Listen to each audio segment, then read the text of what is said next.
दुनिया का हर पांचवां बैरल तेल जिस रास्ते से गुजरता है उसी रास्ते पर मिसाइलें गिर रही हैं। एक तरफ ईरान के 80 से ज़्यादा ठिकानों पर अमेरिका ने हमला किया और दूसरी तरफ ईरान का ये दावा है कि उसने 85 अमेरिकी टारगेट्स को निशाना बनाया। लेकिन सबसे बड़ा सवाल ये है कि सिर्फ 3 हफ्ते पहले जो पीस एग्रीमेंट MOU साइन हुआ था वो अचानक टूटा कैसे। चलिए शुरुआत करते हैं वहाँ से जहाँ से ये पूरा तूफान उठा।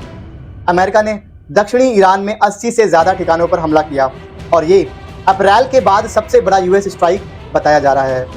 और अगर हम वॉशिंगटन की माने तो ये हमला एक जवाबी कार्रवाई थी। लेकिन निशाने पर क्या था? निशाने पर थे ईरान के एयर डिफेंस सिस्टम्स, उसके command and control networks, coastal radar, anti ship missile और IRGC की 60 से ज़्यादा छोटी बोट्स। अब इसकी वजह क्या बनी? अगर हम अमेरिका की माने तो उनका कहना है कि ओमान के पास 3 कमर्शियल टैंकर्स पर हमला हुआ। 3 कमर्शियल टैंकर्स पर हमला हुआ। लेकिन ये बात नोट करने वाली है कि ये अमेरिका का दावा है कि इन हमलों के पीछे ईरान का हाथ था। दूसरी तरफ ईरान की कहानी बिल्कुल अलग। ईरान का कहना है कि उसने जहाज़ों को एक सेफ रूट से गुजरने को कहा था, लेकिन इन जहाज़ों ने चेतावनियों को नज़रअंदाज कर दिया।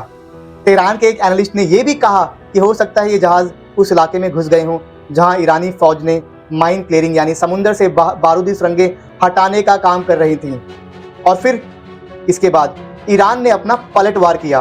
IRGC ने दावा किया कि उसने बहरीन और कुवैत के 85 से ज़्यादा अमेरिकी टारगेट्स को टारगेट किया, जिसमें शामिल हैं पोर्ट सलमान, बहरीन में मौजूद US का 5वां फ्लीट और कुवैत का अली अल सालेम एयरबेस।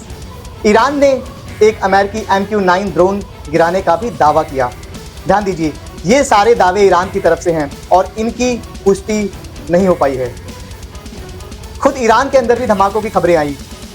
सिरीक नाम के एक बंदरगाह में, कासिम आइलैंड पर, बंदर अब्बास के पास और बुशहर प्रोविंस की मिलिट्री फैसिलिटीज में और सिरिक में तो कुछ मछुआरों की बोट्स को भी नुकसान पहुंचा, जिसमें कुछ लोग घायल हुए, लेकिन कैजुअलिटी की सही जानकारी अभी उपलब्ध नहीं है। अब यहाँ रुककर एक सवाल पूछते हैं कि अगर सब कुछ ठीक चल रहा था तो ये सब वापस कैसे शुरू हुआ? इसका जवाब छुपा है 3 हफ्ते पुरानी एक डील में। बात करते हैं 17 जून की। इसी दिन अमेरिका और ईरान ने एक मेमोरेंडम ऑफ अंडरस्टैंडिंग यानी MOU साइन किया। और इससे पहले हालात तो बेहद खराब थे ही, क्योंकि 28 फरवरी को US इजराइल का मिलिट्री कैंपेन ईरान के अगेंस्ट शुरू हुआ, जिसके बाद ईरान ने स्ट्रेट ऑफ हॉर्मुज को लगभग बंद कर दिया और अमेरिका ने अपने ईरानी बंदरगाहों पर नेवल ब्लॉकेड लगा दी। जून 17 की डील ने इसी को रोकने की कोशिश की। उसमें क्या क्या था? पहला तो ये कि 60 दिन तक एक नेगोशिएशन पीरियड रहेगा। दूसरा, ईरान ने स्ट्रेट ऑफ हॉर्मुज में कमर्शियल शिपिंग को दोबारा प्री वॉर लेवल पर लाने का दावा किया। तीसरा, अमेरिका ने ईरानी तेल पर लगे कुछ सैंक्शंस जो काफ़ी टाइम से चले आ रहे थे उसे अस्थायी रूप में थोड़ा सा ढीला कर दिया और कुछ ईरानी एसेट्स को भी अनफ्रीज किया। चौथा, इन बातचीत का मकसद ईरान के न्यूक्लियर प्रोग्राम पर भी बात करना था। सीधे शब्दों में देखा जाए तो दोनों तरफ से ये उम्मीद थी कि जब तक बातचीत चलेगी एटलीस्ट गोलियां नहीं चलेंगी। लेकिन जमीन पर, या यूं कहें कि समुंदर पर, कहानी कुछ और ही निकली। डील तो हो गई, स्ट्रेट ऑफ हॉर्मुज खुल भी गया, लेकिन यहाँ एक बहुत चौंकाने वाली बात आई। जंग से पहले इस रास्ते से रोजाना लगभग 100 जहाज गुजरते थे। इनमें से आधे ऑयल टैंकर्स हुआ करते थे, यानी हर दिन लगभग 2 करोड़ बैरल और petroleum products straight of Hormuz से गुजरता था। लेकिन 18 जून से 5 जुलाई के बीच सिर्फ 513 जहाज ही गुजर पाए, यानी जो उनका पहले का एवरेज था वो सिर्फ 28 का बना, और ये प्री वॉर लेवल का लगभग 1/3 से भी कम था।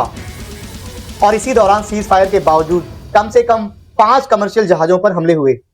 25 जून को सिंगापुर का कंटेनर शिप एवर लवली एक प्रोजेक्टाइल से टकराया, जिसमें कोई घायल तो नहीं हुआ। और उसके बाद 27 जून को पनामा का ऑयल टैंकर कीकू, जो 20 लाख बैरल से ज़्यादा तेल लेकर जा रहा था, एक 1 वे ड्रोन का शिकार हुआ, पर कोई ऑयल लीकेज नहीं हुआ। फिर भी 6 से 7 जुलाई के बीच 3 जहाज, कतरी LNG टैंकर अल रिकयात, जिसके इंजन रूम में आग लग गई, और सऊदी का सुपर टैंकर वदियान और लाइबेरिया का साइप्रस प्रोस्पेरिटी, यही वो 5वां और आखिरी हमला था जिसने इस पूरी डील पे आग लगा दी। अब असली सवाल, दोनों साइडें चाहती क्या हैं? क्योंकि अब तक तो जब तक ये चीज़ क्लियर नहीं होती, ये पूरी लड़ाई सिर्फ धमाकों की खबर लाएगी। पहले बात करते हैं ईरान का नज़रिया। ईरान का कहना है कि असली अमन समझौता तोड़ने वाला अमेरिका है। ईरान के मुताबिक जो MOU में तय हुआ था कि 60 दिन की बातचीत के दौरान दोनों तरफ से मिलिट्री ऑपरेशंस रुके रहेंगे, लेकिन अमेरिका ने बार बार हमले किए, जिससे ईरान का भरोसा बुरी तरह से टूट गया। ईरान इसे एग्रेशन और यहाँ तक कि वॉर क्राइम्स तक कह रहा है और उसने UN सिक्योरिटी काउंसिल में अमेरिका की शिकायत भी की। इसके साथ ईरान एक और बड़ा दांव खेल रहा है।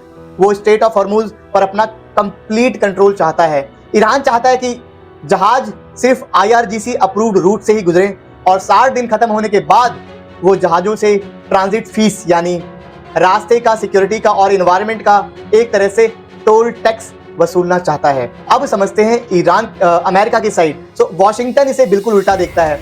अमेरिका के लिए स्ट्रेट ऑफ हॉर्मुज एक इंटरनेशनल वाटरवे है, यानी एक अंतर्राष्ट्रीय रास्ता जिस पर किसी एक देश का कब्जा या फीस नहीं होनी चाहिए। अमेरिका कहता है कि जहाज़ों को आज़ादी से किसी भी इंटरनेशनल रूट से गुजरने का हक है। प्रेसिडेंट डोनाल्ड ट्रंप ने ईरान के इस तरह की प्रपोज फीस को साफ अनएक्सेप्टेबल कहा है और अमेरिका का इल्ज़ाम कि ईरान ने कमर्शियल जहाज़ों की सेफ पैसेज की गारंटी नहीं दी और अपने रूट से ना गुजरने की वजह से जहाज़ों पर हमले किए। तो देखिए, यहाँ दो अलग शिपिंग और सिक्योरिटी सिस्टम बन गए हैं, एक ईरानी वाटर से और एक ओमान के पानी से US की निगरानी में। तो यहाँ पे ध्यान देने वाली बात यह है कि स्ट्रेट ऑफ हॉर्मुज ना सिर्फ ईरान का पार्ट है बल्कि 50% ओमान भी शेयर करता है। और MOU में साफ साफ लिखा कि नहीं, MOU के अंदर इस चीज़ पे कोई क्लियरिटी नहीं थी कि ये जो जहाज हैं वो किस रास्ते से जाएंगे, ईरान वाली साइड से या ओमान वाली साइड से। तो यही बेसिकली एक मिसअंडरस्टैंडिंग की एक जड़ है। और एक और साइड भी है, लेबनान। MOU में लेबनान में फाइटिंग रोकने की बात कही गई थी, लेकिन इजराइल और हिजबुल्लाह इस डील में शामिल नहीं थे।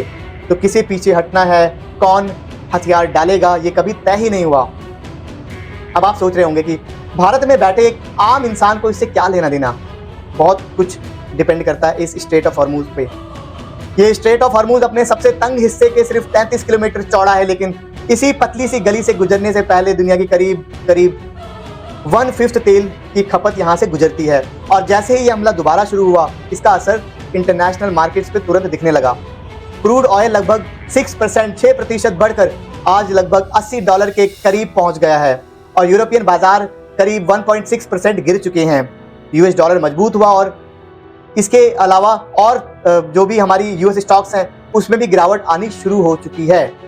भारत के लिए इसका सीधा मतलब क्या है? भारत अपनी ज़रूरत का लगभग ज़्यादातर जो तेल है वो इंपोर्ट करता है और इसका बड़ा हिस्सा इसी इलाके से आता है। तेल अगर महंगा हुआ तो पेट्रोल डीजल महंगा, ट्रांसपोर्ट महंगा, फिर सब्जी से लेकर हर सामान तक इन्फ्लेशन आपकी रसोई तक पहुंच जाएगा। और सिर्फ बात पैसे की नहीं है, इंसानी कीमत की भी है। इस वक्त गल्फ के अंदर लगभग 6000 भारतीय नाविक यानी क्रू मेंबर्स फंसे हुए हैं जो सुरक्षित तरीके से स्ट्रेट ऑफ हॉर्मुज को पार नहीं कर पाए हैं। तो अब आगे क्या होगा? तो अगर ऑनेस्टली स्पीकिंग कुछ भी अभी पक्का नहीं है, लेकिन कुछ रियलिस्टिक पॉसिबिलिटीज जरूर है जिन्हें एनालिस्ट देख रहे हैं। तो पहला सिनेरियो कुछ इस तरह से है कि कुछ जानकारों का मानना है कि अमेरिका ने जानबूझकर सिर्फ लिमिटेड टारगेट्स चुने ताकि फुल स्केल वॉर दोबारा ना छिड़े, यानी एक बेसिकली एक बैलेंस्ड स्ट्राइक अमेरिका ने की। कंप्लीट वॉर शुरू होने के चांसेस अभी भी कम हैं। दूसरा सिनेरियो ये है कि कुछ लोगों का कहना है कि ईरान भी शायद अपनी जो उनकी स्ट्रैटेजिक रणनीति है उसके तहत चल रहा है। वॉशिंगटन पर बातचीत के दौरान दबाव बनाने के लिए, थोड़ा और नेगोशिएटिंग टाइम हासिल करने के लिए, या US और NATO के बीच जो अभी मनमुटाव चल रहे हैं उसका फ़ायदा उठाने के लिए ईरान भी बहुत ही ज़्यादा रणनीतिक तरीके से स्ट्रेट ऑफ हॉर्मुज का यूज़ कर रहा है। लेकिन एक बात पर ज़्यादातर जो भी एनालिस्ट सहमत हैं, दोनों देश शायद आखिरकार डी एस्केलेशन ही चाहेंगे, क्योंकि एक बड़ी और रीजनल जंग की कीमत मिलिट्री और इकोनॉमिक्स भी बहुत भारी पड़ने वाली है for both America and Iran. और अगर हम बात करें पीस टॉक्स की, वो कहाँ गए? तो दिलचस्प बात यह है कि कोई भी ऑफिशियल रूप से बातचीत अभी खत्म नहीं हुई है। ना अमेरिका ने ना ईरान ने MOU को औपचारिक रूप से डिस्कार्ड किया है। अभी तो वो MOU अभी स्टैंड करता है। और अगर हम बात करें US ऑफिशियल की, तो उन्होंने कहा है कि वॉशिंगटन अभी भी टेक्निकल टॉक्स के लिए कमिटेड है। बातचीत 11 जुलाई के आसपास शुरू होनी थी, जो पूर्व सुप्रीम लीडर के फ्यूनरल सेरेमनीज की वजह से टल रही थी, लेकिन इन नए हमलों ने लगभग सब कुछ अधर में लटका दिया है। ट्रंप ने भी बहुत मिले जुले संकेत दिए। उन्होंने कहा है कि डील ओवर है, फिर अगले ही दिन नरमी दिखाते हुए कहा कि उनका मकसद फुल वॉर नहीं है और ईरान अब शायद डील चाहता है। तो ट्रंप का वो जो जाना पहचाना उनका काम करने का तरीका है कि चिट भी मेरा और पट भी मेरी, वो उसी तरह पे अपने जो भी उनके फ्लिप फ्लॉप्स हैं उस पर अभी कायम है। तो हम वहीं आ पहुंचे हैं जहां से शुरू हुए थे। एक 33 किलोमीटर चौड़ी समुद्री लाइन या गली जिसे कह सकते हैं, जिस पर दुनिया की इकॉनमी का एक बड़ा हिस्सा टिका हुआ है। और सबसे हैरान करने वाली बात यह है कि डील टूटी नहीं, बल्कि ये शायद वो डील कभी पूरी तरह से साफ थी ही नहीं। जब समझौते के शब्द ही इतने ज़्यादा धुंधले हों तो दोनों साइड्स खुद को सही और दूसरे को कसूरवार साबित कर सकते हैं। और यही इस पूरी कहानी का असली सबक भी है। जो आजकल जो जंग है वो हमेशा मिसाइलों से शुरू नहीं होती। कभी कभी वो एक ऐसे समझौते के छूटे हुए शब्दों में छुपी होती है, जिसे दोनों ने साइन तो किया, लेकिन दोनों ने पढ़ा भी, लेकिन उसके जो उसका उन्होंने मतलब निकाला वो बिल्कुल अलग था। अब मैं आपसे जानना चाहता हूं कि आपकी नज़र में इस टकराव के पीछे की असली वजह क्या है? क्या ये सच में शिपिंग रूट और टोल टैक्स की लड़ाई है, या इसके पीछे कुछ और बड़ा खेल चल रहा है? और आपको क्या लगता है कि क्या दोनों देश दोबारा नेगोशिएटिंग टेबल्स पर लौटेंगे, या ये टकराव, ये जंग अभी और बढ़ेगी? अपनी राय नीचे कमेंट्स में ज़रूर लिखिए, और आपकी एनालिसिस हमारी अगली वीडियो को और बेहतर बनाती है। अगर ये ब्रेकडाउन आपको अच्छा लगा तो वीडियो को लाइक कीजिए और अपने उन सब दोस्तों के से शेयर कीजिए जो जियो पॉलिटिक्स को समझना चाहते हैं। और अगर आप भी ऐसी ही गहरे बैलेंस एनालिसिस चाहते हैं तो हमारे चैनल को अभी सब्सक्राइब कीजिए, बेल आइकन को दबाना मत भूलिए। मिलते हैं अगली वीडियो में, तब तक के लिए सोचते रहिए, सवाल करते रहिए। शुक्रिया।